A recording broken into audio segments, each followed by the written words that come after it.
Wrapping up hour number one live from the Players Club, 1626 Main Street downtown. Again, we are at the United Ways Driving Down Main golf tournament today. Phenomenal event here that benefits the Midlands Reading Consortium. Murray Coleman, who has put this on for years, does an absolutely phenomenal job, and it is warm in here. There is no snow on the fairways, from what I can tell. That would be something unique. Yeah, I don't think that would work too well. No, that's what I said. If you're playing golf outside today, It, you are. there's a reason they start the year off in places like San Diego, so they don't have to run into that. It is. This is one of my favorite weeks of the year for golf too. Coming off of the Farmers Insurance Open, we've got the Waste Management this week down in Scottsdale, Phoenix, where it's just a huge party. I mean, look, our RBC heritage is a party. Sure, I've been. I love it. I'll go back this year, but the Waste Management is a different kind of party and a different kind of golf tournament. they don't call it the Wasted Management for nothing. No, it is. It is on the bucket list of items to be at, items to go to, and I definitely look forward to attending sometime in the near future. But Tyler, Brooks Koepka made his return this week, did fairly well, but Justin Rose dominated the PGA Tour headlines. Yeah, Koepka made the cut, which I think people questioned. We talked about it on Friday if he was going to be able to pull that off, and did, so was able to accomplish that at least. But yeah, I mean, Justin Rose from pillar to post, and people forget he gave Rory a run for his money at the Masters last year. He's no slouch by any means, and it was kind of up there in age compared to some of the younger guys. But yeah, I mean, thoroughly dominated the outing there and at the Farmers. So we got again coming up this week the Waste Management, got the Super Bowl this week, and Tyler, two Gamecocks in it, one out on injured reserve, and Marcellus Dye with the Patriots. But we'll get into more of the storylines for the Super Bowl this week as we get closer. Yeah, it's going to be fun. Again, it could be a game that's really grinded out, low scoring, or it could be both offenses running up and down the field because you've got quality on both sides. Again, you got a good head coach matchup between Vrabel and Mike McDonald, two guys obviously coaching in their first respective Super Bowls. Vrabel's played there a couple times with the Patriots, and I don't know, it's one of those games that I really don't have a lean or a favorite. I just hope to see a really fun game. People can be rubbed the wrong way by Kansas City, or people don't like the Eagles from last year's matchup. But I look at both teams as I'm good either way. Just hope it's a fun game. Yeah. We'll talk a lot more about that as we go through the week and get closer there. Also, baseball moving in coming up later on today. We'll catch up with Jamie Bradford a little bit. I do want to make a note here, at least as of 12:50 p.m., Tyler. I know Skip Holtz put something out. I know there's been a lot of different news and notes. Lou Holtz down in Orlando still alive, but unfortunately, it does seem like the end is near for him. And there will be a time and place where we have to revisit that and revisit his career. And, for me, probably a little bit more personally, what he did for South Carolina football at that point in time. Yeah, again, this is a lesson for a lot of people, and don't believe everything that you read, because there are a lot of people out there who are already putting out tributes and stuff like that when he had not obviously passed away. So yeah, still alive, still kicking. Again, we don't know how much longer in hospice, like you said, but for the time being, he's still along, and obviously the family's down there. I believe they're in Tampa, is what I saw, down there with them and trying to make the best of the situation. So thoughts and prayers with the Holtz family, and yeah, there will come a time where on this show we'll kind of revisit what he meant. Obviously, the morning show, Preston playing for him, is something actually, you think about a lot of the people that we have on our station, from Langston to Preston to Ryan Brewer to who else do we have? John Strickland comes on, all part of Lou Holtz's ball clubs, and what he did for South Carolina at that point in time, where South Carolina was at, and what he was able to do. Obviously, something that we'll need to discuss. But thoughts and prayers there. We'll wrap up the hour with a little basketball talk here. Let me get your take on this, because he gets so much grief. But Jacob weighs in and says Ray Tanner loved them unnecessary large buyouts. But I don't see it that way. And this is going back to the Lamont Paris thing. And honestly, in the grand scheme of things, this isn't huge. But you know what? I like, he was trying to protect his coach and protect at that time, what looked like a great hire. Yeah, again, you get to the tournament in your second year, and there was a very legitimate threat of him wanting to maybe go to a place like Ohio State. So you're having to get out ahead of it. Obviously, in the SEC, you have the means to pay your coaches well, which South Carolina has been doing with Lamont Paris. And again, to get the agreement, you got to make sure that that back end is sweet enough for them to want to sign it in case things do go south, which unfortunately they have. But I don't know. I think it's kind of par for the course for what the rest of the league does. And again, if you make it too much lower, it's not something they would agree to. I will say, I don't know what comes into Tyler brought up the money thing. South Carolina's in a wild year, and it's why I've said it's the year of Jeremiah Donati. You know, what occurs, what transpires with baseball coming up here in a few weeks, and how all that kind of plays itself out. You know, I think Shane Beamer is in a relatively okay spot. I don't. They would have to completely implode Tyler. In my opinion, this is my opinion, and it's not based on talking with anybody. I think they'd have to completely implode for Shane Beamer to be fired and have to pay that buyout. But who knows? Does basketball and baseball have an effect on where that line is for Beamer going into the fall? Because let's say you do move on from Paris. Let's say baseball does go sideways and you make a move on Maneri. Well, again, that's two coaches that you've already bought out. Like, does that change how you look at the Beamer thing? I don't think so. I think Jeremiah Donati is. I think Jeremiah Donati is a guy who basically looks at it like we're going to come up with the money. I don't know how. We might have to go into debt, but we're going to come up with it. He strikes me as a little bit more of a business guy who understands the time and the place to have to make certain moves like this. And that's why I say, you know, like the buyout to me is kind of for South Carolina irrelevant in this situation, Tyler. This is about trying to get one of your athletic programs, just one, aside from women's basketball, back to being just standard, just competitive. Yeah. Just standard. 2025 was not fun. Here's hoping 26 is better. Rough start so far. 803-404-6100. We'll come back. South Carolina, one of the next new national champions. USA Today had an article. We'll tell you all about it. You're listening to the Halftime Show.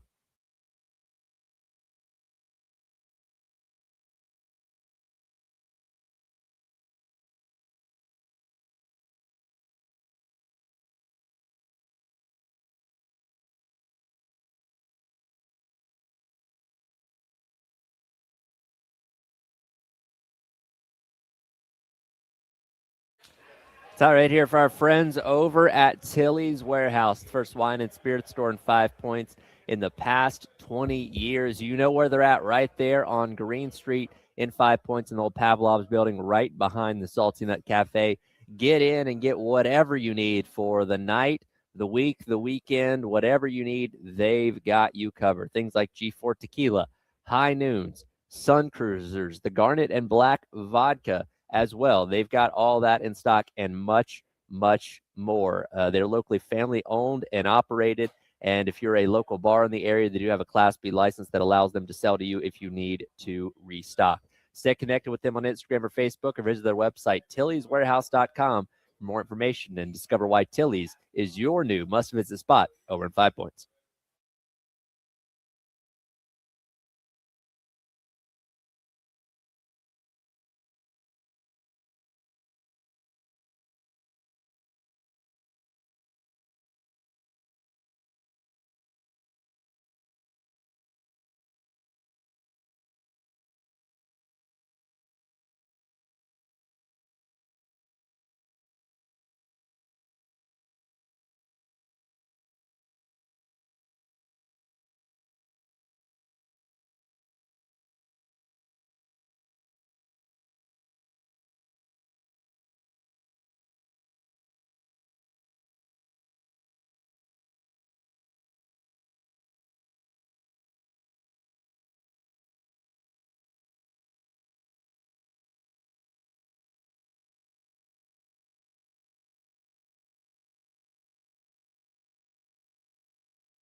1 o'clock on a Monday, February the 2nd, where both groundhogs, General Beauregard Lee and Punxsutawney Phil, have said the same thing.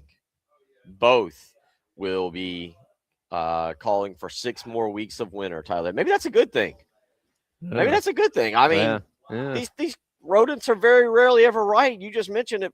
Punxsutawney Phil's only right 35% of the time. I guess maybe it's the reverse lock type thing. Like, I mean, maybe this is a really good thing for us. Maybe we should be positive about this. I'll tell you, I can't stand any more of these days below freezing. It's brutal, not my cup of tea. So yes, I hope. And there's like a different thing for each state, right? Like again, General Beauregard, Punxsutawney Phil. I feel like every state's got something. So I don't know. Shouldn't we take a majority? Shouldn't we all right, if all 50 states have an animal that is supposed to predict the rest of winter or spring, shouldn't we just collect the polls and all right, well, this year 35% said it's going to be more winter and kind of go from off that? What would we use? Do we use the lizard man? Has anybody seen the lizard man down there lately? Do we get him to predict the weather? Can he climb out of his whatever lizard men live in and look and see? He doesn't need to see a shadow. Maybe. Sure. You know what? That'd be more entertaining than a groundhog. Yeah, he comes out, little press conference that determines whether we've got 6 more weeks of winter. Somebody get on that down there. By the way, I get it. It's a tradition, but the thing in Pennsylvania does not look fun.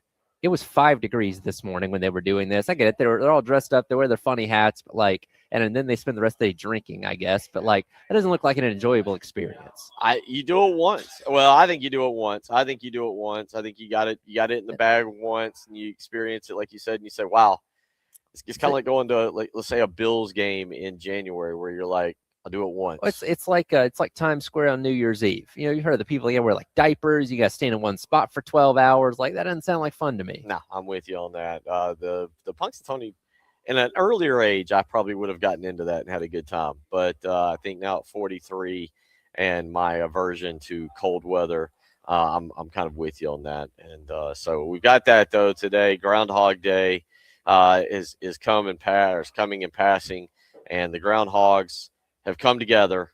General Beauregard Lee in Jackson, Georgia, and Punxsutawney Phil in Punxsutawney, Philadelphia, and Punxsutawney, Pennsylvania, have come together and said that yes, 6 more weeks of winter. Although, as I told you, my Weather Channel app suggests that next week mid-60s. I'll take it. Yeah, I will too. Yeah, we'll gladly take it. So, there's your weather update. Other news from the day. Florida State offensive coordinator Gus Malzahn will now retire and step away. And this is interesting to me because Mike Norvell, much like Lamont Paris, Mike Norvell has that huge year, and the bottom falls out afterwards. And it feels like Mike Norvell is doing anything and everything he can to get that program treading water again. And I'll be honest, this doesn't help. This is not what you need. It's not what you need now. The first week, if Gus Malzahn was going to make this decision, you're kind of like, hey, couldn't have you made this in December? Yeah. Not now. And it just feels like the Florida State program is wandering in the desert right now. Or do you know this decision's coming? Have them wait to announce it so it doesn't affect what you do in the portal.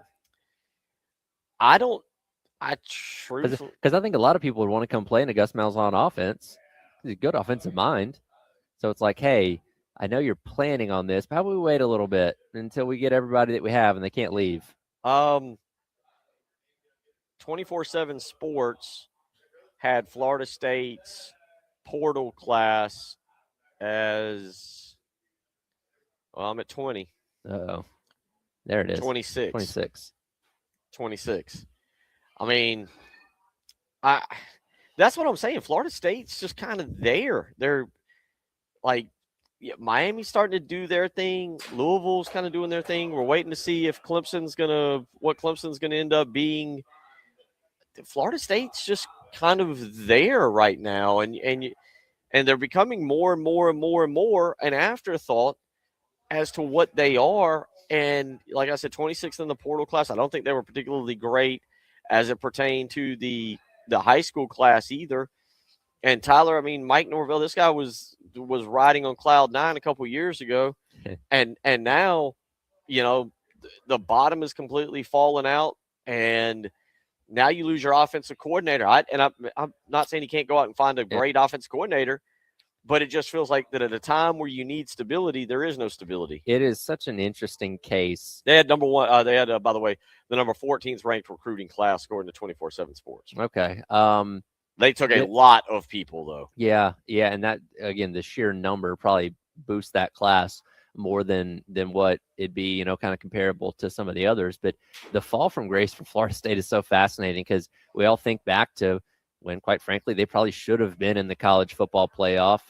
You know, in 2023, had the injury to Jordan Travis, and you know we saw Mike Norvell have to react to that in real time at the watch party or whatever. And since then, they've won 5 games in the past 2 years or something along those lines. Like, it's absolutely insane. And again, they've taken some money from his deal to spread out.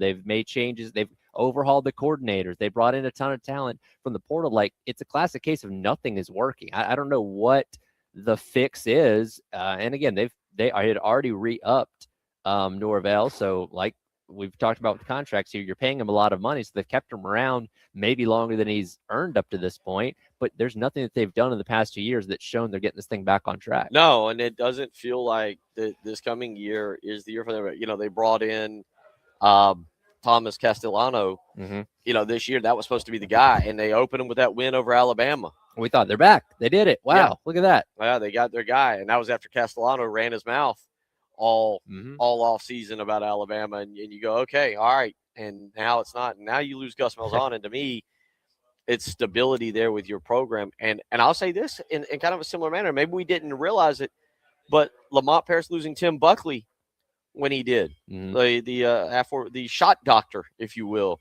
and replacing Will Bailey, you didn't replace a guy that maybe was more instrumental in your program. Well, now Mike Norvell's got to replace Gus Malzahn. Yeah, and again, that's a former head coach. There's a lot of insight and experience that he brings in there, and can help Norvell with a variety of things that you're not going to have at your side anymore. So yeah, this is ultimately the make or break year for Mike Norvell, because if they don't, I mean, is making a bowl game, is that acceptable? No. Like, you got to do some serious damage, be in the 8 to 9 win club, and be a threat for the ACC, I think, to keep this going. Because again, you were there 2 years ago, 3 years ago now, and you haven't been anywhere close since. No, I'm with you on that. Yeah, just them getting to a bowl game ain't going to work. Now, the question is, if you've paid enough attention, Florida State financially seems to be in a little bit of trouble. We're talking about South Carolina having to pay out money. Mm-hmm. Florida State, by all accounts, seems to be financially in a little bit of an issue. So we'll continue to see. 803-404-6100, how you can weigh in if you want to do so this afternoon. Again, as we come to you live from the Players Club, 1626 Main Street, downtown, for the United Ways Driving Down Main Golf Tournament, the 8th annual golf tournament. And I'm glad this one's indoors, Tyler, because, what a weekend. What a weekend. So did anybody get involved in any shows, or was it all basketball? Was it all – yes, by the way, and I like hockey, so I know I'm in the minority on this. Last night's Lightning Bruins game. That was a lot of fun. That was probably the best hockey game I've ever seen. I don't have a hockey team to root for. The Thrashers left Atlanta, 16 years ago now. So I pop in and out of hockey. I pay attention to the Stanley Cup playoffs and all that. I'll watch the Olympic hockey coming up here in a couple of weeks. But I was like, all right, Stadium Series, I'll check that out. And Bruins got out to the huge lead. But yeah, the Tampa Bay comeback, and there is probably nothing more intense in all of sports than a shootout in hockey. Okay. And that was a lot of fun. I enjoyed that. That and a good goalie fight last night. Yeah, the goalie fight, man. When the goalies call each other out and they go skating out toward each other, and if you didn't see it, that's the weird thing. And I love hockey. I'm supposed to go up and catch a Canes game coming up later on this month, and that's the thing about hockey. Like, can you imagine if it was that way in football or any other sport, where it's like, all right, let them fight for 2 minutes. The loser gets a 10-yard penalty, and then let's go about our business of playing the game. I was watching this last night, and again, when you have the penalty, you go sit in the penalty box for a couple minutes. That allows the other team to have the power play. I was thinking, how interesting would it be if in football you committed a penalty and your position had to be absent for a play or two? Like a left tackle gets called for holding. Well, guess what? You don't have a left tackle now for the next play. Like it would never happen. No, But I no, was yeah. like dreaming up the scenarios of how crazy football could get if suddenly like, hey, your quarterback had an intentional grounding. Now you don't have a quarterback for the next play, and you only got 10 men. Figure it out. Yeah, That would be interesting, right? I'm with you on that, but yeah, the hockey stuff. Hey, let's fight each other and pound each other's nose in, and then let's go sit in the box for 3 minutes. Yeah. Then we'll come back and I wish more sports allowed fighting. we'll act like nothing happened. Yeah, baseball. Yeah, I'm with you. Hey, baseball. If the pitcher hits the batter, pitcher's got to sit out for 4 minutes, whatever that 4 minutes is. You got to bring in a relief pitcher straight off of the bench. The batter's got to sit out, 10 minutes, whatever. Yeah, you're right. You got to play without a left fielder for. I think that would make so many more sports that much more interesting. That actually is what I like. Let the pitcher and the batter fight, and then because normally the penalty goes to whoever gets knocked down. Sure. So if the pitcher wins, then it's cool. The batter is out, and then that next inning you got to play without a left fielder or whatever. You got to play a man down. If the pitcher loses, the pitcher's got to miss like 15 pitches or 20, I don't know, or an inning, whatever the rest of the inning is. But you can't just go get another pitcher. You got to pick someone in the field to come in and throw pitches. Don't let me become the commissioner of a sport, because I would find a way to make this rule happen. 803-404-6100, how you can weigh in this afternoon if you want to do so. Texter says, have you ever heard of an athletic department facing buyout of 3 coaches in 1 year? I'm sure it's happened. I'm sure it has. I can't think of any off the top of my head.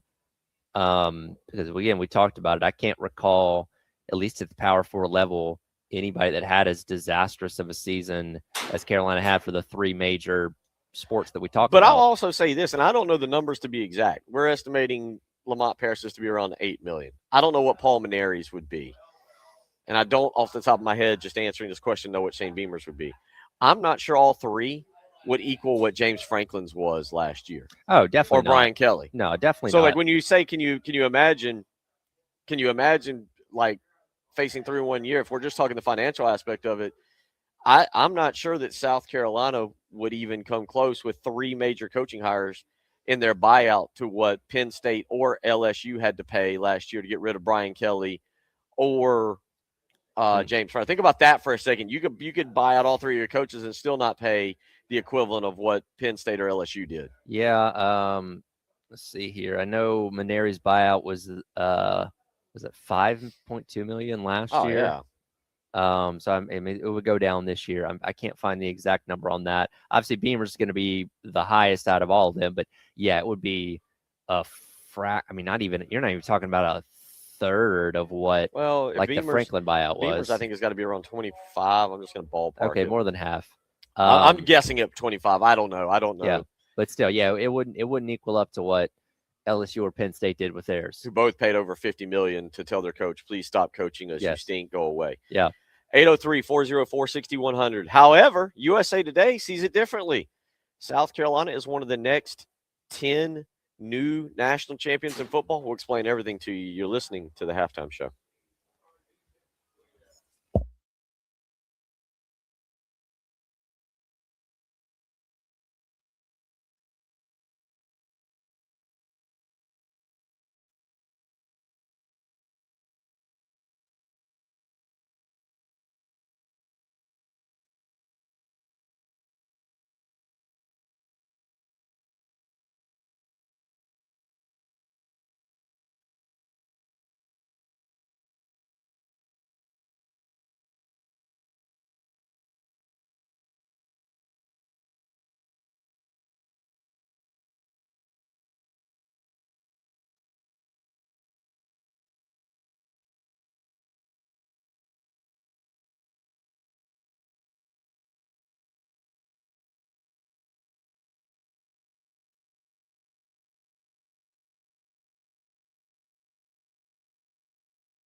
Live from the Players Club, 1626 Main Street, where again we're here for a great event. It is Driving Down Main, the Midlands Reading Consortium's event for 2026, the 8th annual Driving Down Main. Absolutely phenomenal, always a lot of fun.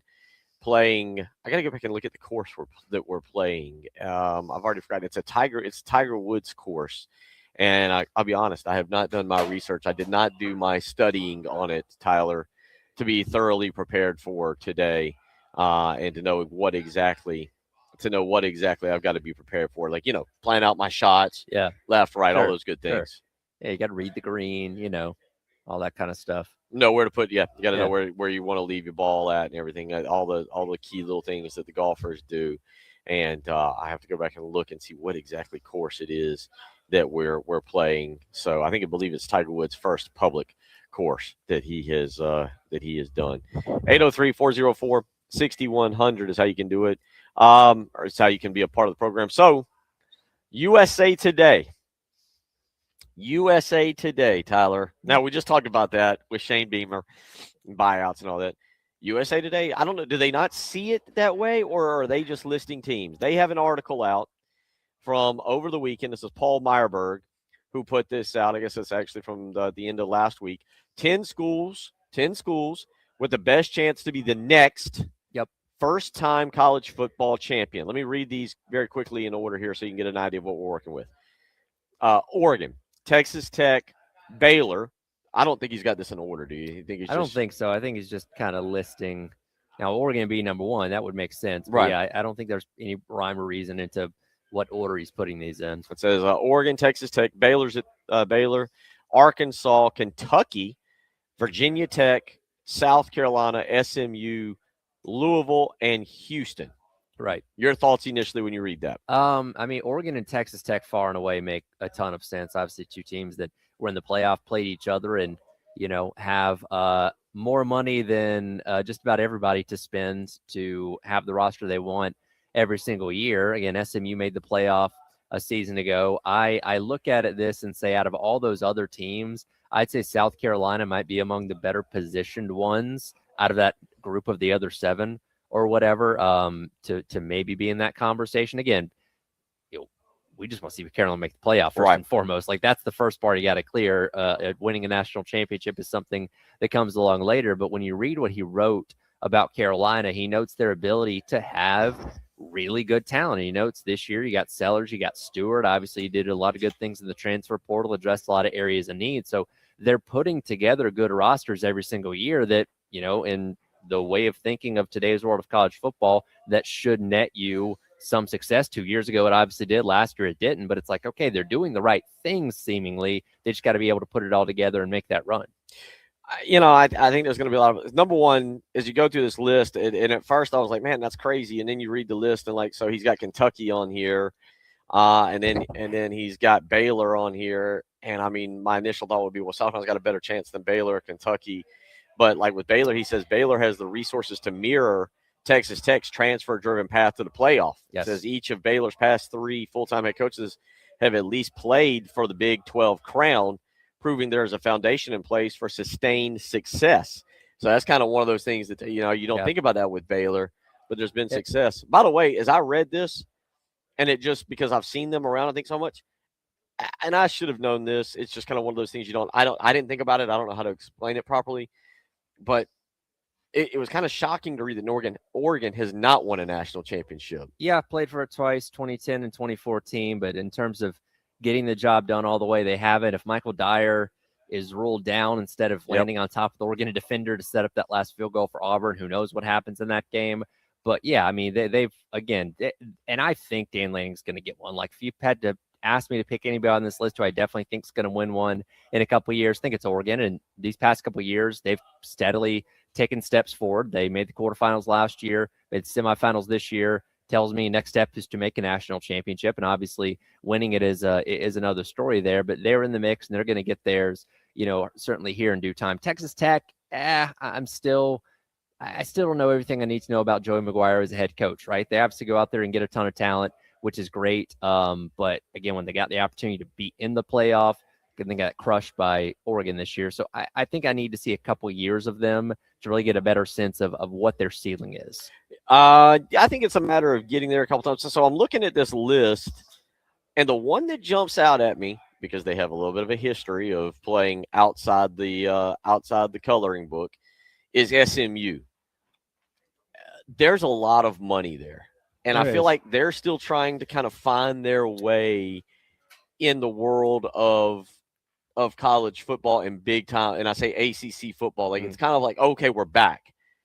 How do we figure it out? Because if there's one, you look at, I mean, just look at this year, Texas Tech, Texas A&M. Look at what Houston's doing in sports. SMU has money. Yeah. And South Carolina will never have SMU type money, but if SMU decides to all of a sudden really go for it, and you feel like it's coming, sure, financially they stack up with any team in Texas and any team across the country. Do we just look at every school in Texas and be like, oil money, right? Like, of course they got it. I think Landman helps a little bit with that. After having watched Landman a little bit, I think Landman helps. But with that being said, I think we do look at it now and we see the financial driven aspect of college sports, and you're like, you're either with the haves or have-nots. South Carolina's not a have-not, but they're not a have either, correct? Like, yeah. I mean, let's be honest. Georgia is, when it comes to financial support, stability, Georgia's not one of the is not a Texas school. Georgia's not. You don't look at Georgia and be like, oh, this is a have school. They're not a have not either. But Georgia's not built on, we're just going to throw money at the process like it's nothing, like there's nothing to lose. I think Georgia also benefits from that. They were at the height of their power as NIL was becoming a thing. So obviously interest is its absolute highest. And again, there's a lot of high level donors in the Georgia program, but they still don't stack up to what the Texas schools or Ohio State or Notre Dame or Southern Cal, those kind of schools do. But again, they're in a good place where they are always going to be competitive, right? And you wonder about that because, again, I don't know Michigan's true NIL situation 3 years ago, but look at Ohio. We know Ohio State threw the whole kitchen sink at the NIL 2 years ago and won a national championship. Right. Indiana might have done it in a little bit different way in that they threw the kitchen sink at NIL, but they didn't just go out and get the big time NIL prospects. Yeah. They built theirs in a different way, but don't be fooled. They spent a lot of money as well on NIL. Not helped. Kirk Cignetti's a heck of a coach. I'm not trying to downplay him or what they've done. Sure. But Tyler, I mean, you look at the Big Ten and you look at the run that the last 3 years have been, where it's all Big Ten teams, 3 straight championships, and there's no SEC team in the national championship. And you got to go, well, wait, are you guys actually spending the money that everybody else is spending? Yeah. It begs the question. And again, all those numbers that we see are rumors, speculation. We don't know for sure what exactly everybody's spending. And again, a lot of schools aren't going to be completely honest because they want to have that, have that played as close to the vest as possible. So we're all kind of guessing here. Again, it's not insane to think that Texas or Ohio State spend more than everybody else, but clearly what the schools in the Big Ten have done the past 3 years, and 3 different ones as well. Like if Ohio State had just reeled off 3 straight national championships, you say, oh, that's just Ohio State. But 3 different Big Ten teams have done it. It's like, okay, this is something that's a little bit more league-wide up there. And again, the SEC still hasn't even played for one, since Georgia won their last. 803-404-6100, how you can weigh. We'll go through a few more of those names and look at a few more of those teams as we roll along, plus get back into a little bit of SEC survey results that Tyler has from The Athletic. You're listening to the Halftime Show.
1:33 on a Monday, February the 2nd. We are officially into February, so your trial month of 2026, January, up and over.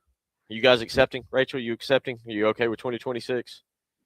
Okay, all right. She's accepted her trial month. You're into the real thing now. Are you No givesies backsies. Since you're still in school, are you still making a mistake of writing the year and having to like erase or backspace? Like, it's not 25, it's 26. No. I always had that problem for like over a month in school. Did you? Of like writing the wrong year, which I guess now at least if you write a 25, you can make it into a 6. Yeah, a lot easier than like, okay, I wrote a 2 as opposed to a 7. Yeah, like a 4 into a 5 or something like that. So you got a little bit of an escape, I guess. All right, yeah. How about you? You go with 2026 so far? Yeah, it's been fine so far. I like it better when it's warm. I know you really will. Yes. Bill's freezing over here. I am coming unglued right now. It is. Of course, if you've listened to me for 9-10 years almost, you know that pretty much you could. I'm the one who gets cold in 100-degree humidity with 100-degree temperature in Myrtle Beach playing golf in July. So it doesn't really matter where you put me. But you see the pictures and stuff from Myrtle Beach over the weekend with the snow. Man, that looked insane. My wife went out there for work because they have to.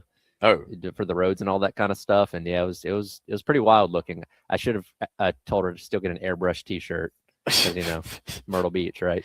Still got those, man. Still get all kinds. I imagine somebody was selling them, right? I've survived the snowstorm of Myrtle Beach. Oh, Myrtle Beach is it's an entity all its own. I kind of want to get back down there now. But she told me, she's like, oh, we really need to like come. I'm like, you're there when it's not busy.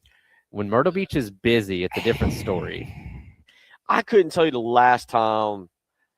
No, I'll take that back. I was in Myrtle Beach last year. I was in Myrtle Beach last year for the music festival, for the Carolina Music Festival, and saw Lainey Wilson and Jelly Roll and I think Chris Young or something. I have been in, and we stayed in Myrtle Beach.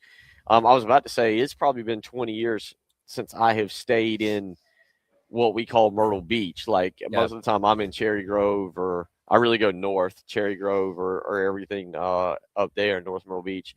But where the old, for those of you that are 43 or a little bit older, that remember where the old amusement park was and the True Boardwalk, which is all completely different now. Yeah, it had been, that was the first time I had been down there. And they really actually cleaned it up. There's a few good like restaurants and bars that are pretty cool. And we were watching down there at that time, Coastal Carolina and I think Auburn in the super regionals. And that's when Coastal won. That was a good time. I couldn't complain with that at all. That was Myrtle Beach. Who knows? And then have you ever heard the Myrtle Beach song? No. We can't play it on our show. I would imagine not. They don't call it the Dirtle for nothing. There's some words used that we are not allowed to use. I could. We play it once, and then we would all be looking for a new employment. I'll seek it out later on today. Okay, yeah, check it out. We'll get a Tyler review on that. 803-404-6100.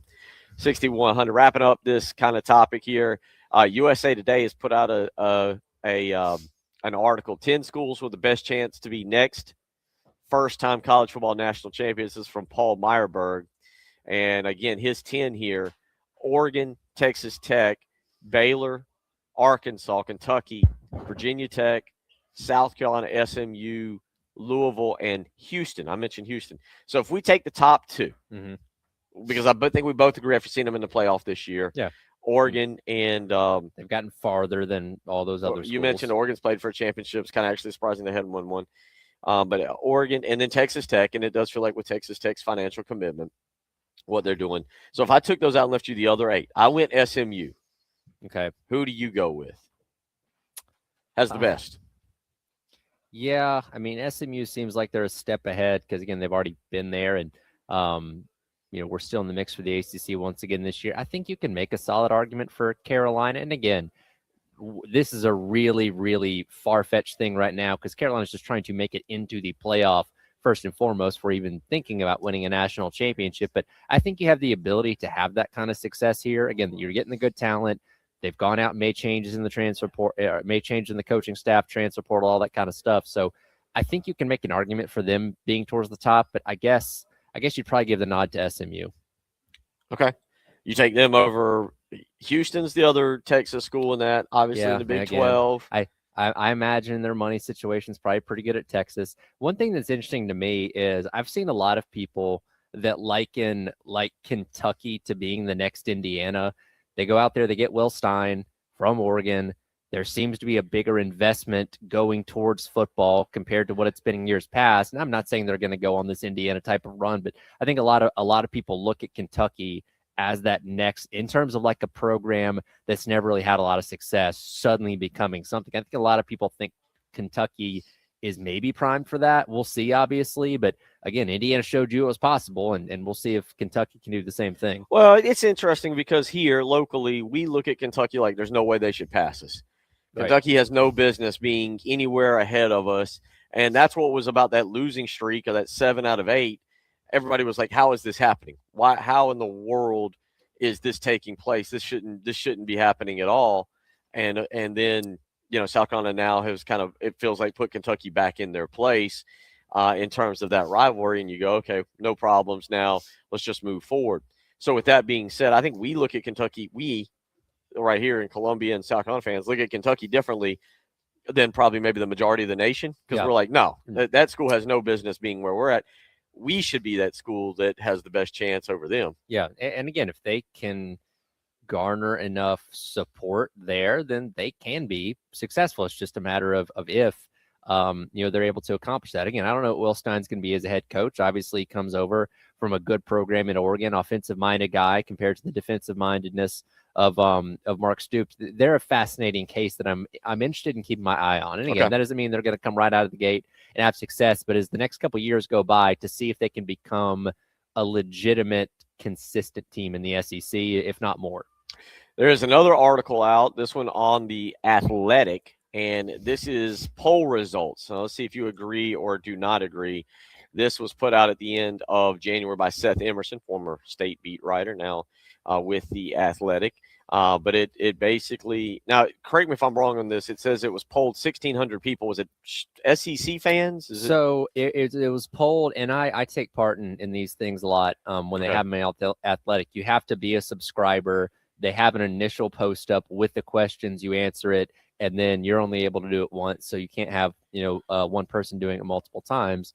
But it's Athletic subscribers, and you identify yourself as an SEC fan or not, because there are a couple questions in here saying, hey, for non-SEC fans, what do you think about this? But most of this is for people within the SEC and how they think about where things are with the conference in college football right now.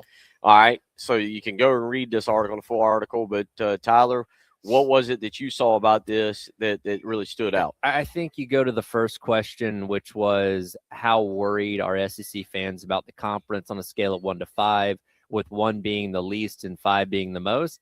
The winner was 2. So a third of the people in this poll, again, about 1,500 people voted on this thing. So it's not an exact science, but it is a good kind of gauge, small enough sample size to give you an idea of where a lot of people's heads are at, that they're not really worried. And again, this comes off the heels of not playing for the national championship for the past 3 years, seeing the Big Ten kind of pass you by. I think everybody is looking at this and saying, well, the SEC is probably not going to go on a crazy run like it did from, 2007, basically all the way until the end of, or 2006, I guess, all the way until the early 2020s. But I think everybody's pretty confident that an SEC team will find its way back to the top within the next handful of years, probably. It's not a stick a fork in them, they're done, the Big Ten's suddenly the best conference. Because, again, we were only a couple plays away from Ole Miss actually making the national championship. And who knows what happens if they take on that Indiana team, considering how close Miami was able to make that game. So it's not like it's like this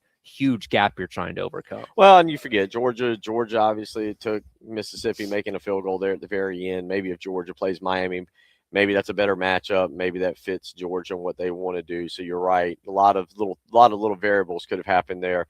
Obviously, I think going into 2026, you're looking instantly at Georgia and Texas because Gunnar Stockton's back, and obviously Arch Manning's back. Cam Coleman being added to the Texas roster at wide receiver, and they went. We saw that coming, right? Yeah, but I guess my point is, you look at those two teams instantly as the teams to break that streak. What was the next one on your list that kind of stood out? So you go down to what's the biggest reason why the SEC missed the last 3 title games. you had the options of transfer portal, NIL. You could probably combine those, but they didn't. Nick Saban's retirement, which is really funny. And then bad coaching hires and other was also a category. And almost half the people said transfer portal. So they're viewing it specifically as just the talent being spread around a lot more. And I think that's backed up, just you don't have to be an SEC fan to see that, because what made those Alabama teams so great, what made the Georgia teams that won the national championship a couple years ago so great, is they were just able to stack talent, right? And that's not the only reason why they were great, but it certainly helped them out, because you'd go and lose 8 to 10 guys in the draft every single year. Well, guess what? There's another bunch of 4 and 5 stars right behind them ready to step in and take over those spots, where now it's a little bit more about having to go out and acquire talent and fill gaps and all that kind of stuff. And if you're a 5-star freshman, left tackle that goes to Alabama, you don't play in year number 1. Well, guess what? You go transfer somewhere else, and then now you're suddenly at Nebraska or Michigan State or whatever it may be. So the talent's getting spread out a lot more, and I think that's why you're seeing so much more parity. From an entertainment standpoint, it's great, because I don't know what to predict every single Saturday, and that's a lot of fun. But yeah, I think the days of one team or 1 or 2 teams just kind of having a death grip on college football are truly over, because the talent is getting spread out a lot more. 803-404-6100, live from the Players Club for Driving Down Maine, the 8th annual golf tournament, helping with the Midlands Reading Consortium. We'll tell you more about that, and we'll wrap up our number 2 when we come back. It is the Halftime Show.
Need more.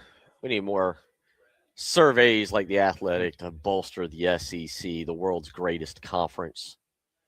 Although they've lost that to the Big Ten now, right? Like it's the Big Ten and it'll always be moving forward the Big Ten and the SEC, but the Big Ten is now the conference, right?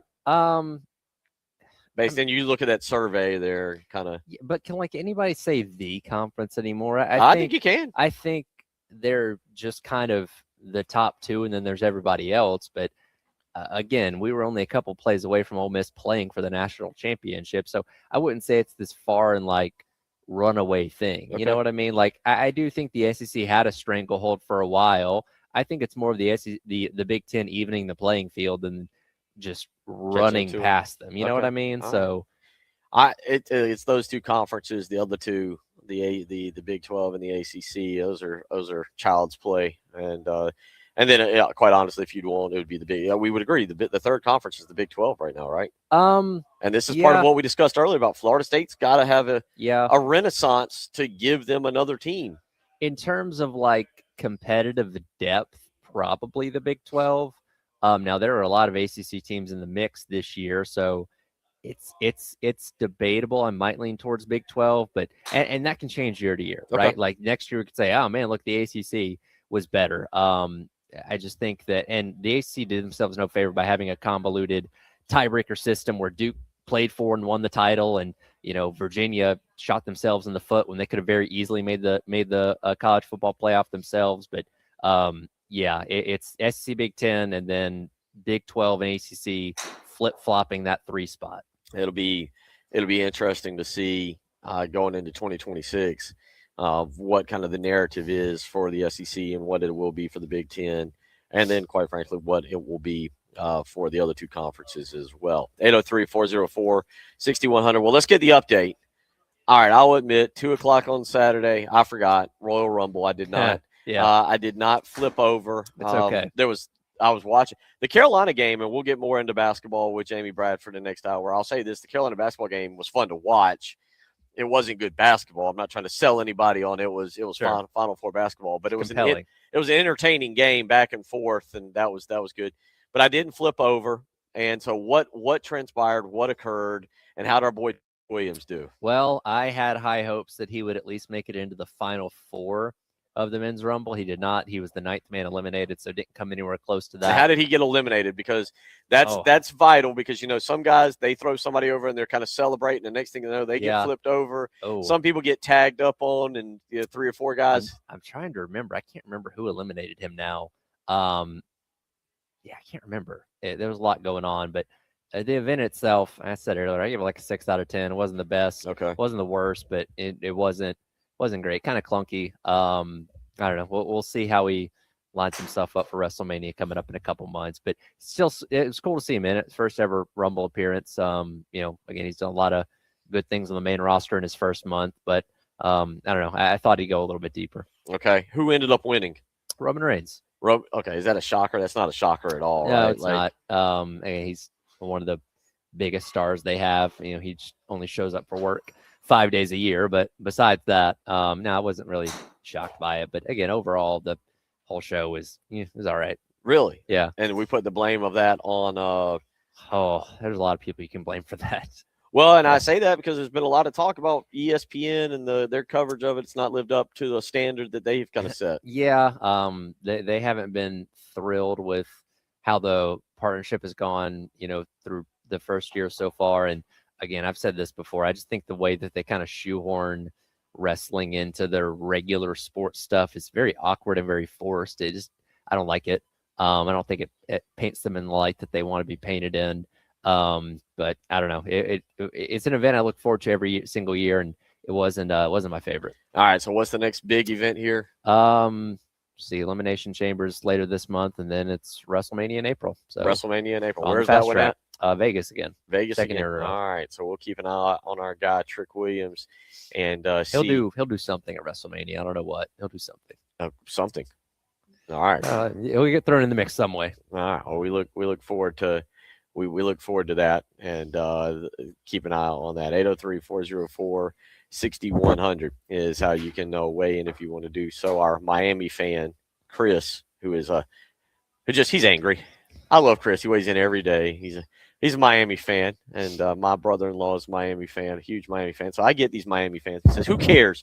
Who gains worth from a conference? Losers and homers. Conference affiliation never matters with Miami in the past, present, or future." But I mean, look, Miami. That was nice to see them back this year, but. Mm. In Chris's defense, I don't blame him for being Yeah. upset that they're stuck in a bad conference and they finally were able to get back to being champion. But their days are over. Their days are over. Miami's time has passed. That was fun. You don't think Darian Mensah can get him back to the top? I don't know. I'm down. I'm more down. The more I've read on Darian Mensah, I didn't realize. I truly did not realize he was such a big pro potential player guy. Yeah, So we'll see. We'll talk more about that. 803-404-6100. We'll come back, wrap everything up in hour number 3 from the Players Club. You're listening to Tyler Head, Bill Gunner, and Captain.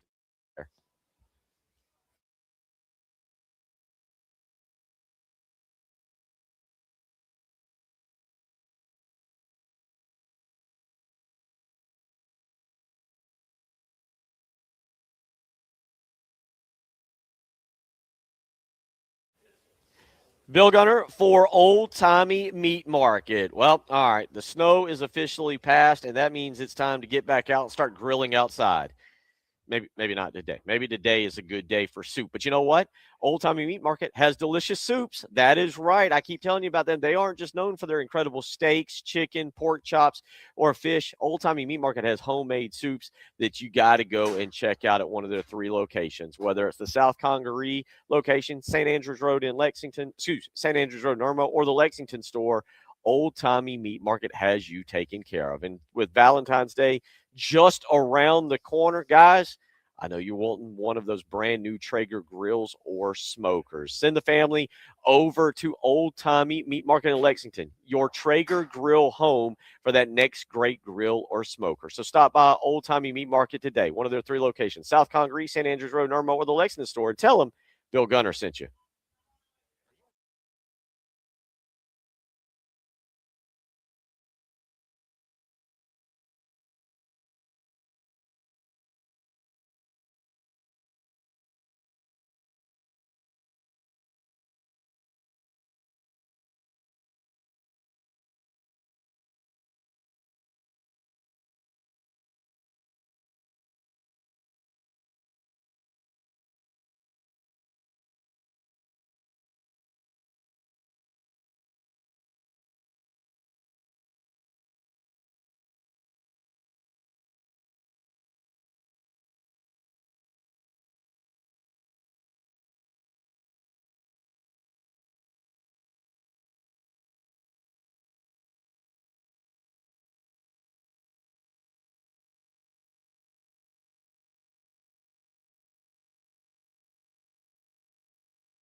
2 o'clock on a Monday, or some of y'all are calling it Groundhog Day, where Punxsutawney Phil and General Beauregard Lee have come together for a while. I don't know. We'll have to see if we can. We'll have to see if we can run the numbers on this and see how often General Beauregard Lee and Punxsutawney Phil have come together on making the same prediction. That might be of interest. Like I said earlier, I think because there's like one for every state. I think we need to just take them all and say, all right, 29 of 50 said this, so that's what we're going with this year. I don't think we should all put it on one groundhog. But do we get one groundhog for each state? Each state gets a groundhog. Is every state doing groundhogs, or is I think it's different animals in different places, right? But does it have to be a rodent? I guess. I don't know. Can we get a prairie dog? I don't think about Groundhog Day more than once a year, so I haven't dove into the rules at why groundhogs are better at predicting this stuff than others. I don't know. South Carolina women play tonight at 8 o'clock, but do you make Groundhog Day movie with Bill Murray part of your viewing experience on Groundhog Day? I don't personally. I have seen it, but I don't make it an appointment every single year. If it's on, sure, but I don't go out of my way for it. Joining us now is the director of the Players Club, Trevor Woodleaf. Thank you for having us. Groundhog Day tonight, the movie with Bill Murray. Love the movie, guys. Love the movie. Of course, appreciate you having me on. Don't know that I'll watch it tonight. probably watching women's basketball, but hopefully the results of the groundhog are favorable for us. Okay. Well, for you, the result, the groundhog is more than favorable. He says 8 weeks of winter, and this is, I told Murray when I walked in, I said, thank you for having this indoors this year. Or I said, thank you for having it indoors. We couldn't be doing this outdoors. Murray looks at me and goes, well, we do it indoors every year. I said, yeah, but you've never done it when it snowed. Right. We've never done it. So this is great, though, obviously, to come in here where it's warm, where I'm over here cold, but that's me. That ain't nobody else. This guy behind you's got shorts, and he's ready to play like he's down in Myrtle Beach in mid-June. It feels great up here, but playing a really fun course today, but it's a great little environment up here. Yeah, certainly.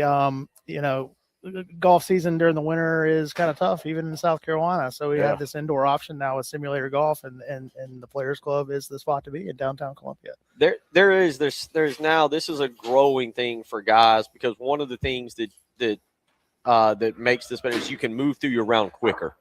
And look, there's nothing wrong with being outside. I advocate being outside, but when you come and you play here, and y'all have got it set up, you've got a beautiful little bar area. People don't have to rush. We'll talk about memberships in a minute, but it's a relaxing experience, but you can also play at a little bit quicker pace. Yeah, absolutely. This is an 18,000 square foot facility. We've got 8 golf simulators. We can get you in and out of here, and it's more of a added benefit to your golf game. It's not necessarily where you're going to spend all your time golfing, but during the winter and on rainy days, we don't have any problem getting rounds in. Talk a little bit about the event that we're with today, Driving Down Main. Absolutely phenomenal event. This is our 8th year. I believe this is your 4th or 5th year. This will be my 4th year as the director here, but 8 years strong with Driving Down Main for the kids. And the job that Murray and his team do for this has been absolutely phenomenal. As I mentioned, 8 years.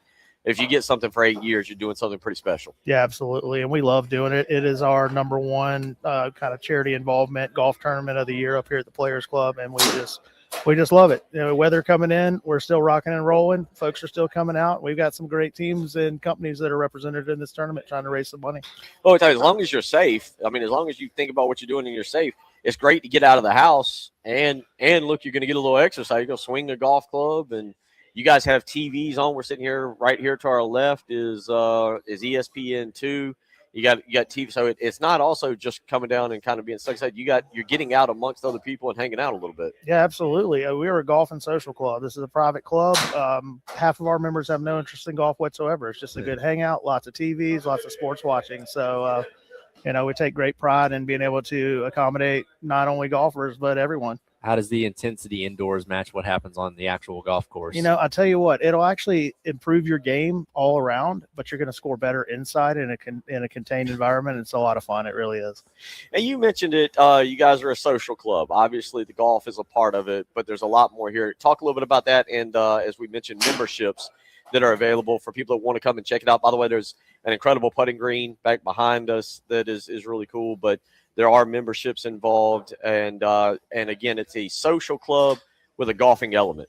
Correct. That's how we look at it. It's social club first. We happen to have 8 state-of-the-art full swing golf simulators, but it's a hangout. We're a membership-based group. It's only $150 a month to be a member. There's no catch, no hidden fees, no added fees. We want you here. We want you to be a member, and it doesn't matter if you golf or not. That said, I know a lot of people that didn't know how to swing a golf club 3 or 4 years ago that are spectacular golfers now. So it gives you an opportunity to have somewhere really nice and quiet and private to have business meetings, have dates, things like that, and also play golf if you want to. And we should be, you mentioned dates. You guys do have food too. Like you have a pretty actually nice menu that I'll get involved with here later on this afternoon. But yes, it's when you say dates, and as I mentioned, a little bar over here. There's tables throughout here that you can kind of sit and relax. But again, you guys have a great menu. I know you're very proud of as well. Yeah, absolutely. We have the most expansive menu in the city, in my opinion. We have the Yard Restaurant, we have Hanabi Hibachi and Sushi, and we have 1626 Bistro below us that all provide food straight up hot and ready to us on the 3rd and 4th floor of the building. So we have every option imaginable for food. And so it's a great place to bring anybody. Talk a little bit about, let's get more into this event. And as you mentioned it, your 4th year being a part of it, but the relationship between the Players Club and the United Way, because y'all have to come together to make it work. And that's what makes it so special, is the relationship you two have together. Yeah, absolutely. Me and Murray work many months every year putting the little details together to make this thing happen. 8 years ago, virtual golf wasn't really a thing. It was a budding kind of commercial atmosphere.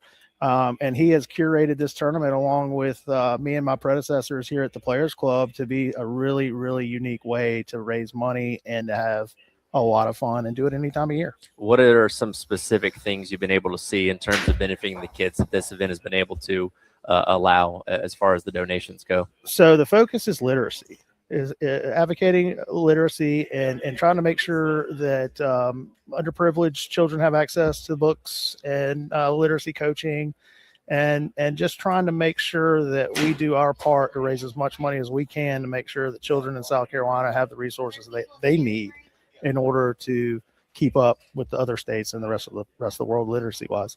I know in the past, Preston, that's something obviously with what Preston does. We're reading. It was very important to him. Before we get you out of here, let's go back. Memberships for people that want to check out. And again, it's you labeled it as best good social club with a golfing element. You mentioned a great place for date nights, 3 different great restaurants to order food from. For people that want to come down and check it out and see what you're all about, what do they need to do? Well, they can call us at the club. You can Google the Players Club SC. Find us at theplayersclubsc.com. Call us, email me. I could go into a long dissertation about how beautiful and amazing this place is, but I encourage anybody that's interested to come see it. I'd love to give you a tour. We have an amazing staff here, and the place is just truly special. It's very beautiful, and it's hard to put it into words. So I encourage you to come by and see it. And for businesses that are maybe listening this afternoon, corporate memberships or anything that they could do, because obviously this is a place, you mentioned it, a lot of business happens on the golf course, but it ain't happening on the golf course today. That is not where you're going. So for businesses, corporate memberships that see this as a chance to wine and dine some customers, obviously is a great opportunity. Yeah, absolutely. We love our corporate clients. Our corporate membership is essentially 4 memberships for the price of 3. You get priority reservations for corporate events. We do lots of breakout session, quarterly meetings, Christmas parties, holiday parties, and just general commercial parties for businesses all over the Midlands. And so our entire 4th floor is set up to be an event space, and it's truly good space. Well, you guys have got the Super Bowl watch party. We are. Give us a little background on something like that for when you get a membership, what that entails. Sure. So we're opening up the club to the members and anybody they want to bring, any guest. Now, we don't have guest fees for members. You can have up to 8 guests anytime you want with no additional fees.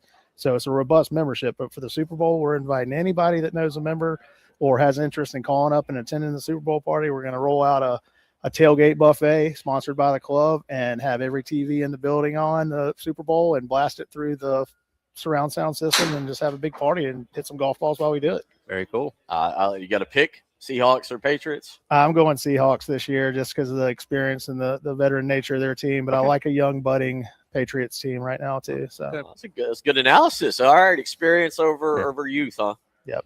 Trevor, we always appreciate it. I don't know. This is my 5th or 6th, maybe 7th year out here. I'm not sure. I know I've worked with you in the past. I look forward to getting back up here some. What you've done with the place is absolutely beautiful. And again, a lot of fun to be up here enjoying time with you. Gentlemen, thank you very much. I appreciate you. Thank Trevor you. Woodleaf, director here of the Players Club. And again, you heard him mention that. You can go to go to playersclubsc.com for more information. You heard him. It's a social club with a golfing element. There's some guys over here enjoying some beverages in front of us. Some guys enjoying. They were sitting at the bar with what looked like some delicious food over there, sandwiches and everything. I believe Rachel, our assistant, you're familiar with the hibachi place downstairs. Is that?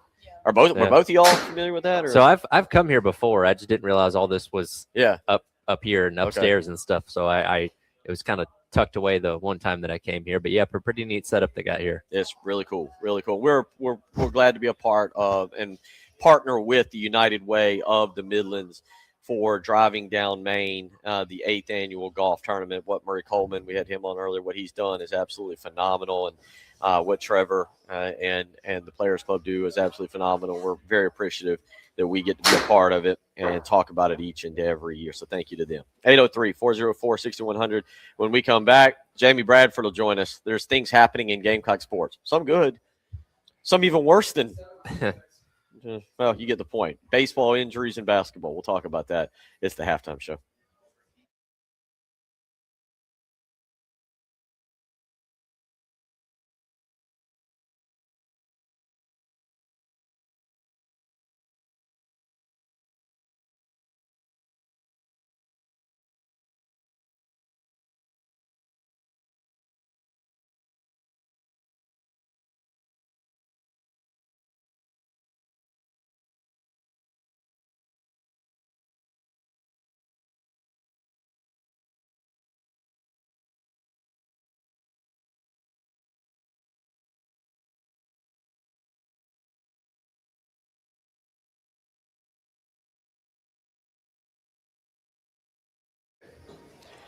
Bill Gunner for Mid-State Roofing. All right, I think we're through the snow and the ice and the sleet and the rain and the falling dogs and cats out of the sky.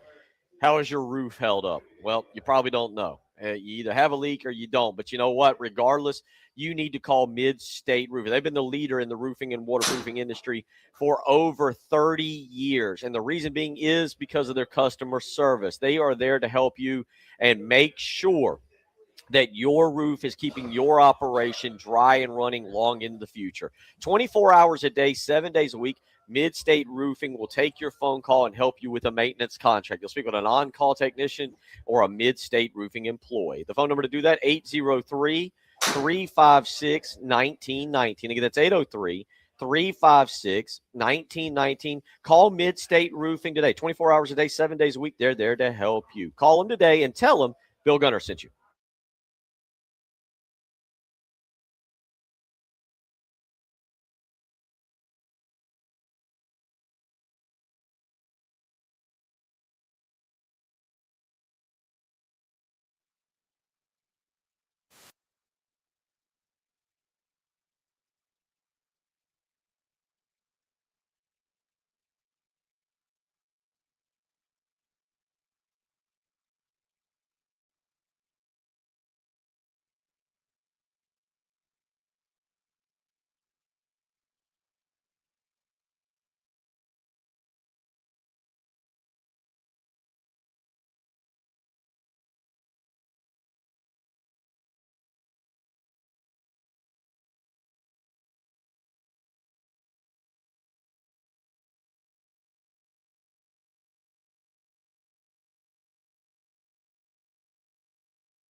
Live again from the Players Club for Driving Down Maine. That's right, Driving Down Maine, 8th annual golf tournament. What a fun week, too, because it is the Waste, or as Tyler called it, the Wasted Management Open, and you're not wrong on I that. thought that's how we all affectionately referred to it as. I actually have never heard of that, but it makes you're not wrong. Because it's always had that reputation, but we can make the name fun in that way. I think that adds to the reputation of it. Like if there was any other sponsor that couldn't tweak the name like that, it'd still be fun. But I think being able be more appropriate. It could be more appropriate. Being able to add a D to the end of waste and it be a very accurate description of what happens there makes it all the more cool. And because that is a sponsor, not like the name of the golf tournament. That makes sense. Right, right. You're like, wow, how it ties in. And look, it is a bucket list. I think it's a bucket list item. Joining us now, Jamie Bradford. Jamie, you're a golfer. Waste Management Open. Where do you put it on the Ultimate Sports bucket list? If I was to say Kentucky Derby, the Wimbledon, stuff like that, where do you put going and checking out Scottsdale and the Waste Management Open and checking out? I guess you're talking more about 17 and the stadium hole. I mean, it's below all of those because you're not. What are you competing for? You're not. I mean, it's a tournament, but it's not. It's not like the Derby or you said Wimbledon, which I guess that'd be pretty cool, or Daytona 500 or something like that. I don't know. I haven't really thought about that in that type of category. I mean, the 17th hole. I know a ton of people that go out there. Michael Flintstad goes like every year. And they said it's a great experience, but it's not anywhere near like the Masters or the Derby or something like that for me. Should we compare the Waste Management to like the Pop-Tarts Bowl of something that like the event itself kind of takes on a life of its own? The prestige of winning the event isn't quite as high as like a Masters or something along those lines, but like the lore of the event is kind of where the fun of the story is. Is that, you think that's a good comparison? I don't know. I would think some sort, like, it's more, to me it's entertainment. So it's more like in the entertainment field, like a music festival or something like that. Okay. That's fair. Yeah, and that's why I put out like I guess it's one of those things I want to go once to see it. We're lucky. We're very, very, very blessed around here to have the Masters. I grew up going to the Masters, and I'm one of those snooty highfalutin people that like people to be like, man, the Masters. I'm like, yeah, I've been like 15 or 20 times in my life. Well, who cares? It's the and they're like, really? And you're like, yeah, I'm not a Masters guy anymore. I'll go if tickets are available, but I don't give it enough credit. And then the RBC Heritage to me is a lot more fun than the Masters. And then we're blessed with not far up the road, Quail Hollow and Charlotte.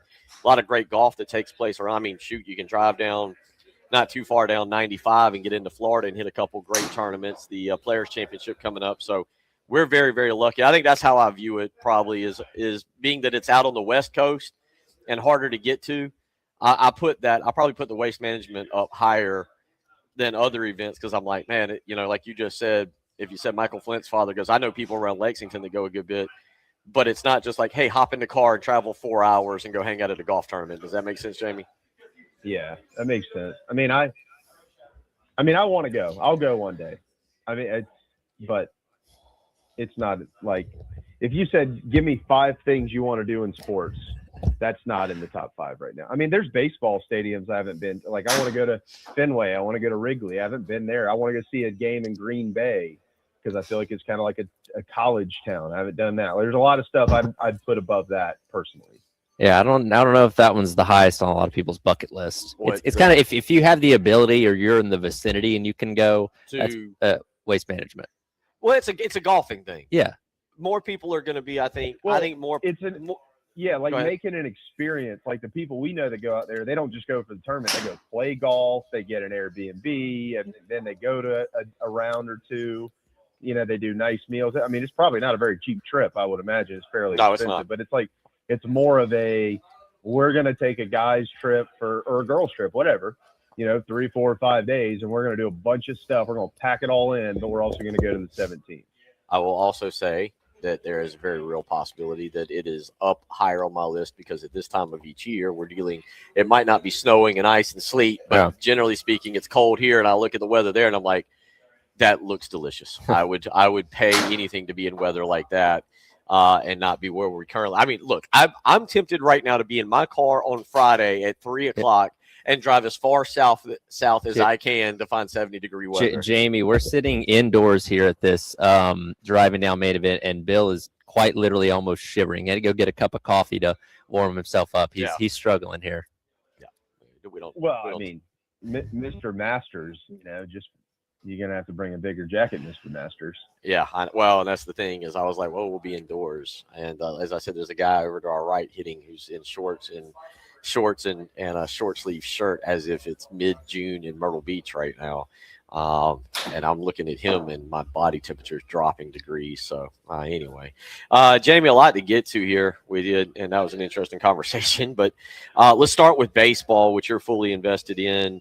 We're 2 weeks away, but right now pitching injuries. We had John Whittle on last week, and his point was, look, you have to prepare for these in the offseason by building depth through recruiting, by development. But where is the line right now in going, all right, we got to build depth? And, this is pretty significant when you talk about specifically the loss of Jake McCoy. Yeah, Jake's big, clearly. You're losing 2 years of SEC experience, and you're losing a left-hander who throws in the mid to upper 90s. And probably if he was healthy by the time you got to April would be in the triple digits. I'm not saying consistently, but you would probably see 100 miles an hour flash up on the scoreboard. And, worst case scenario with a guy like Jake, he's obviously had some rough outings as a starting pitcher, but a lefty who throws 95 plus, you could figure out what to do with that guy. He'll fill a spot for you somewhere, even if it didn't work out on the mound, and they were expecting him to be a starter. So, John's right, and that's something. I had conversations with the staff about that last summer. Is if you lose a bunch of your top arms, you can prepare all you want to, but you'll never be fully prepared. However, you can mitigate the damage by deepening your pitching roster, and so they to this point, they're in mitigation mode, and we'll see what happens with Alex Philpott. He's supposed to be throwing today. I'm not saying pitching in a scrimmage, but just throwing. And hopefully he's okay. Be careful what you read on the internet. There were some stories floating around out there on Friday. He was out for the season. That was ridiculous, first of all, for people to put that stuff out without having it confirmed.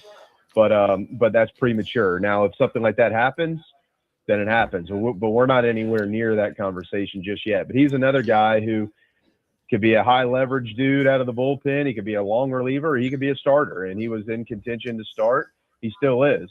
And so we'll see what happens there. So, they've got more pieces than they had last year to work with from a depth standpoint. And what do we do now? They do have, a handful of guys returning who did pitch significant innings last year that probably are going to have to step up to the plate and say, hey, look, we know what the wars of the SEC are like around here. And, like Parker Marlott and Cooper Parks and Brandon Stone, Zach Russell, those guys have kind of been forgotten about in this conversation a little bit. So even with all the dudes that came in, those guys are going to have to pitch somewhere, and they're the ones that have the experience in this league, and they're going to have to show it. Right now, how much does these – you kind of you said there's a lot of the same stuff John Whittle does, and I'll ask you, though, how much do these losses – affect maybe your perception of the season, perception of expectation? Because it's no secret that for Paul Mainieri, this is going to be a big year, but I don't know what that means. I don't know what record that entails. Obviously, this is a program built on postseason baseball, and as well as I do, Jamie and Tyler, there's going to be some people he could make a regional, and some people are going to still say it doesn't matter. You should have made a super regional. He can make a super regional. Some people are going to say you should have made the World Series. But right now, how much does what you've seen and the potential for injuries affect any of your mindset as it comes to expectation? Doesn't affect expectations. The South Carolina motto is win anyway, and they need to recapture that. The expectations are, and I know that they're high in that And we talked to Paul last week. I talked to Coach Maneri for a while, and he told me, he said, I can tell you right now that we're a better baseball team than we were last year. And, so they have to go out and prove that. Those are words. You got to prove it with actions. We all know it. So regardless of the injuries, it doesn't change the expectations. We've seen big injuries in Columbia before, and you got to figure out how to go out there and get around that and it might be a grind. It might be a grind, but you got to get where you're going somehow. And it's up to the staff and it's up to the players to, piece it together, perform when you're asked to perform, and put these guys in positions to be successful. So how quickly does that come together? That's the question. I mean, luckily, it's not like you come out of the gates in football against, I know this year not in football, but generally, like, you're not coming out of the gates against SEC competition. You got a couple of weekend series and some midweeks before you get to Clemson. So I would say that it, early on, it's going to be important. If you're a casual baseball fan and you want to get some insights, your own insights as to what this season is going to look like, I would say pay attention early. Pay attention to the first 9 games of the year, and see who they're running in there and what positions out of the bullpen, and see who's getting their starts and how long are they able to hang in there. Is your Friday night guy only going 4 innings or is he going 7 innings? Those are the things that'll give you an idea of what needs to be adjusted before the meat of the schedule comes up, and if it can be adjusted. So if you're anxious to see baseball, but you're also you're a casual fan, or you want them to prove it to you first, I understand all that. It makes sense. They've been struggling around here. But I would say pay attention early, and that'll give you a good idea of what they're working with to try to get where they want to go once Clemson and the SEC gets here. Tyler has in front of him the potential Friday, Saturday starter list. We'll come back with you, Jamie. We'll talk about that and get your take on the guys right now listed, including a new guy that's almost a Gunter. one extra letter in there. Might be a cousin that just couldn't figure out how to spell. I'm not sure, but it's from a different region. Yeah.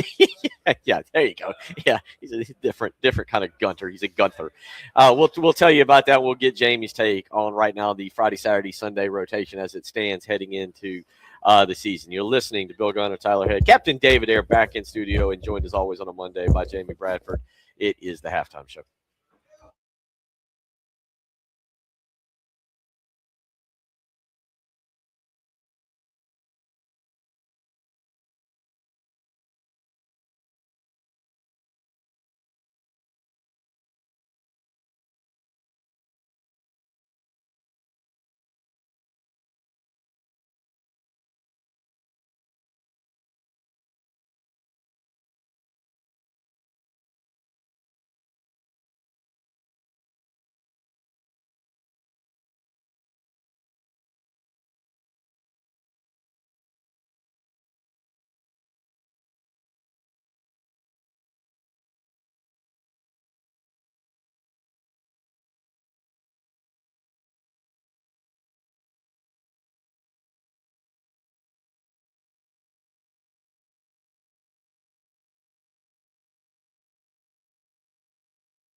2:34 on a Monday, live from the Players Club, 1626 Main Street for Driving Down Main, the United Way's normally 9-hole golf tournament. It is 10 holes this year because we are playing Tiger Woods course today, and it has a 19th hole, a par 3 set, kind of. I don't even know how to describe it. You're gonna have to go back and kind of look. Jamie, I'm trying to remember real quick. I switched off of it, but it is the new Tiger. It is Tiger Woods' new course, and we're gonna play today in Branson, Missouri, I believe, is where it is at, and Payne Valley. Thank you, God Lord, Payne Valley, with a dramatic, as it's listed, a dramatic bonus par 3 island green surrounded by water, and Lunker Lake with limestone cliffs often used to settle bets. You two in for this? Sure. 19th hole golf? Yeah, why not? Jamie, how you feeling? Jamie, are you familiar with this course? Ooh, we still have Jamie. Do we still have Jamie? Yeah. Dave? Dave, did you hang up on Jamie? Can you hear me? There you go. There You're it is. good. You're good. All right, Good. all right. That was I hit the wrong button. Sorry. Okay. Your fault. Jamie likes to mute during breaks. Your Yeah, fault. I did. Well, I've had people who don't eat during breaks, and it can get interesting. Yeah. Oh. As long as you're not running on air, we're good. Right. Yeah, no. Payne, are you familiar with Payne Valley? Yeah. Payne's Valley, I guess, is the name of it. Not Payne Valley, but Payne's Valley. Yeah. So we're going to play that today, and we get to play the dramatic 19th hole surrounded by water. So we'll see how we do. We'll have a good time. 803-404-6100. Tyler, you had up the rotation for the weekend, and this is kind of evolving as we go through now. And Jamie, I'll let you two kind of discuss this and see what y'all think now as we get ready for next Friday, where the weather has changed dramatically. Last Friday, Jamie, I put out on Twitter, it was calling for a high of 46. Now, just a few days later, this is how weather changes and why you really should never take it overly serious.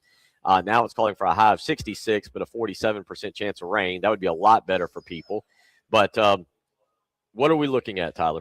Yeah, so right now, and this is from Jack over at Gamecock Central, but again, I lean towards them, Whittle, all those guys, Jamie as well, in terms of what they've seen at scrimmages and all that kind of stuff before we actually get to see this team ourselves. But right now, kind of shaping up to be Amp Phillips, Riley Goodman, and Josh Gunther as your weekend rotation. Is that kind of in line with where you're thinking this is going to be, Jamie? Yeah, absolutely. They had in the fall, they had 10 guys that they were basically trying to choose. These are the 10 guys we're going to go from. And then they whittled that down to 6. And then it kind of got whittled down to 4. And they're still at 4 now. Keep in mind, Alex Philpott is not eliminated from this. Matter of fact, I would predict if Alex Philpott is healthy, that he would probably actually be the guy. But we just don't know yet, and maybe that's a setback. We have no idea what's going to come out of that. But those 3 guys are certainly, you can, in my opinion, you can pretty much shoe in Goodman and Amp Phillips. Now, what do they do with them on Friday versus Saturday? If it was me, I'd probably throw Goodman on Friday and Phillips on Saturday. But I don't coach this team, so we'll see what they're going to do. Looking at the back half of the bullpen, you got to remember. And Jamie, I don't know how you feel about this. Remember last year, South Carolina lost a lot of games in the 7th, 8th, and 9th. Just off the top of my head, was there 2 Clemson games? The Oklahoma game on Sunday, just off the top of my head. My goodness, what was it? Texas A&M and what was it? Was it 2 Texas A&M games that were just blown? Think about it. Yeah. So what is the back half? And by the way, that should be pointed out. And I don't want to be an apologist or an excuse maker, but that is a difference where there's what did you think, Jamie? 8 or 9 games that were blown at the end of the game because of the back half of the bullpen that changes the dynamics of that season. So what are we looking at the back half of the bullpen now? Yeah, well, and Gunther's a guy who, let's see how things play out. Obviously he's in contention to start, but there could be a point in the season where they get the starting rotation worked out, and he ends up sliding maybe towards the back end. He had 6 saves last year at Wake Forest. His strike rate was up. His K rate was pretty remarkable, 1.61 per inning. and he's got a fastball that can get up to 97. He'll sit in the mid 90s, but he can get it up to about 97, maybe even a little bit higher right now. So we'll see there. Josh Gregoire is a guy who they brought in from Louisiana Monroe, and he's got a personal connection to Coach Maneri too. He's out of Baton Rouge.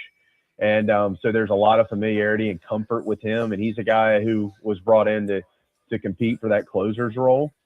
You know, and then, I mean, you got guys who've been there before too. Now, I'm not saying that that's where they're going to be, but I mean, Brandon Stone has done virtually everything for this team in just 1 year. I mean, he's come out of middle relief. He's done some short relief. He's been a closer.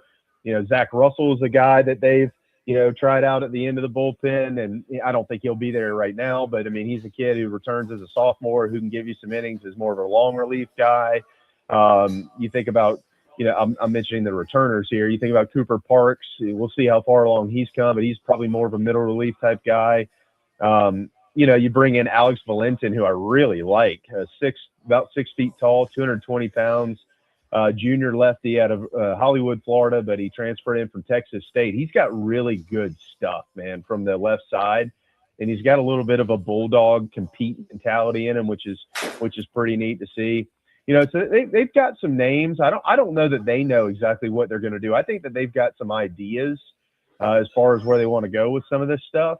But again, the first couple of weekends and midweeks are going to be pretty important in figuring that out. But I think Gregoire is probably the guy you're going to start with at the back end, and the 3 starters are going to come out of that group of 4 that we already talked about. You just ran through the list of some of the guys returning there with the pitching group. Based on what you know or what you've seen, who would you say maybe had the best offseason in terms of the returning guys? Probably Riley Goodman. I mean, I'm team Riley Goodman.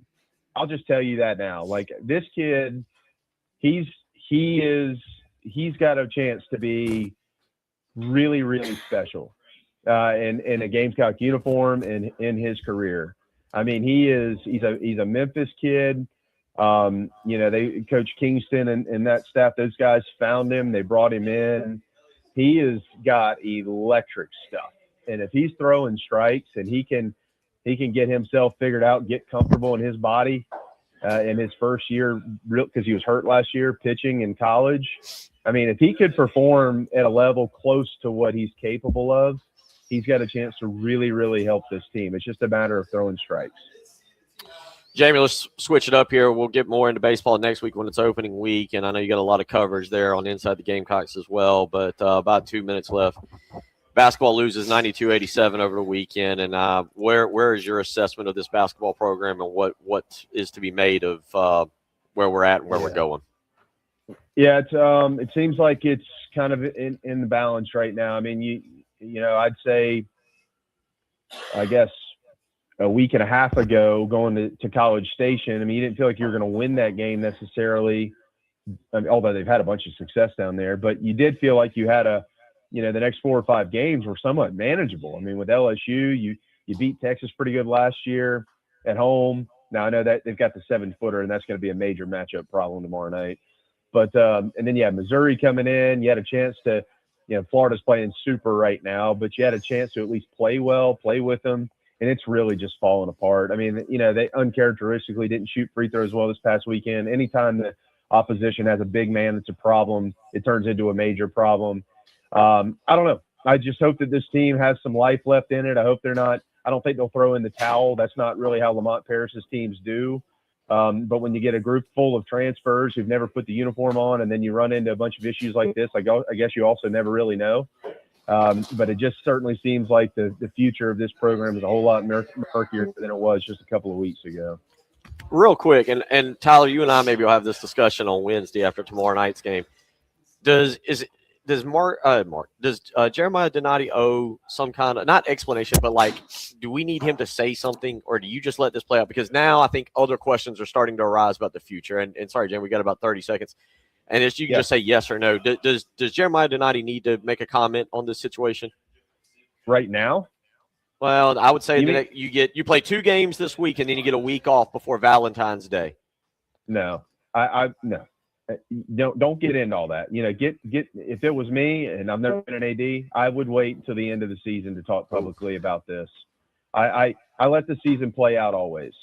Okay. Hey, because you lose every battle. If you defend them, you lose. If you don't defend them, you lose.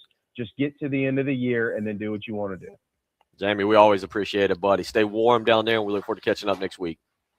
Thank you, guys. Have a great week. Sure. Thanks, Take Jamie. care, Jeremiah. We'll talk more. I want to come back to that topic. All right. I don't know if I agree with Jamie on that. 803-404-6100. We are live from the Players Club, driving down Main. We'll wrap everything up when we come back. It's the halftime show.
For Mid-State Roofing, where for nearly 30 years, Mid-State Roofing has been the leader in the roofing and waterproofing industry. And on weekends like this, it's where they shine. With snow, with rain, with sleet, with hail, dogs and cats falling out of the sky. Who knows what your house was like this weekend? But the question now is, how is that roof holding up? Well, if you've had any leaks, today is the day. You need to be calling Mid-State Roofing and allowing them to help you with your roof maintenance, whether it's your home or your business. Whether you're here in Columbia or Myrtle Beach or Florence or Charleston or Spartanburg or Greenville, wherever you're at in this great state, Mid-State Roofing is ready to help you. So give them a phone call, 803-356-1919. Again, that's 803-356-1919. 24 hours a day, 7 days a week. They're ready to help you with your roof maintenance needs. So give Mid-State Roofing a call, 803-356-1919.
Final segment of the program.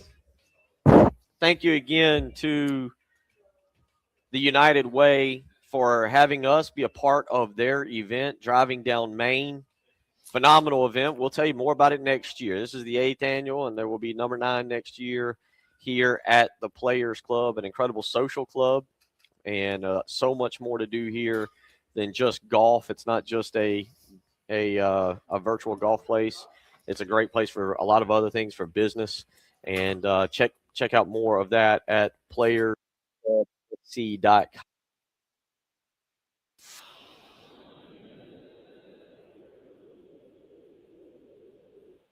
First time up here. Very nice. And again, yeah, golf is a part of it. Don't get me wrong. Sure. But there's a lot up here for if you're a business owner or you want to be able to entertain clients or dates for people to do.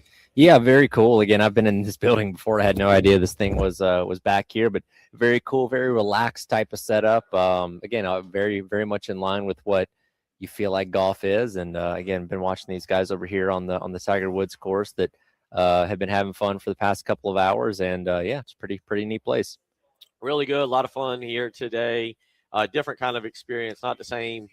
Like I said, more of a social club, and you can come in here and do a lot of different things. So make sure you check them out. Players Club SC on the web is how you can do that. Wrapping things up today, groundhog. That old groundhog, Tyler. All right. Are we buying it? 6 more weeks of winter. You in or you're out? I hope I'm out. I hope he was very much incorrect because I can't deal with this for another month and a half. I am with you on that, and at least the 2 weeks out forecast does not suggest that that's what we will be getting. But who knows? Weather changing left and right on all of us, and we'll continue to monitor that. But both General Beauregard Lee down in Jackson, Georgia, and Punxsutawney Phil, who may be replaced soon. His job is in danger. When we talk I'm about not liking these numbers, man. And again, well, I guess here's what I need to know. Okay. All right. Let's be serious for a second. You ready for a serious conversation? Yeah. I'm going to be of the assumption that there have been multiple Punxsutawney Phils. That one Punxsutawney Phil is not a magical rodent who has lived for well over 100 years or however long. Did they not give them like numbers or anything like that? That's my point. Yeah. So is there a stretch where we see a better pick percentage or a worse? Like, did Punxsutawney? You're right. That's because as far as I know, we don't have Punxsutawney Phil the 7th or 9th. He's not Uga. Right. So I raised the question: how has this Punxsutawney Phil been doing? It's a great question. I don't know who I need to talk to about splitting this up into eras, but I'm sure there's some data that could provide. Well, Punxsutawney Phil 6 was a lot more accurate than 7 or 8 or something like that. So I don't know. Maybe it's a case by case basis. Also, I guess it depends on where you live in the country. Because if you're in Pennsylvania, yeah, there's likely going to be 6 more weeks of brutal weather. But in South Carolina, Georgia, Florida, yeah, we could be in the 70s by next week. Yeah, if you're in Florida, boy, and by the way, the iguanas, from everything I've seen, touch and go there for a while, but it appears the iguanas got through the weekend. We need to take a poll of every state and then come up with an overall answer here. The question is if we do that though, again, are we going groundhogs? Are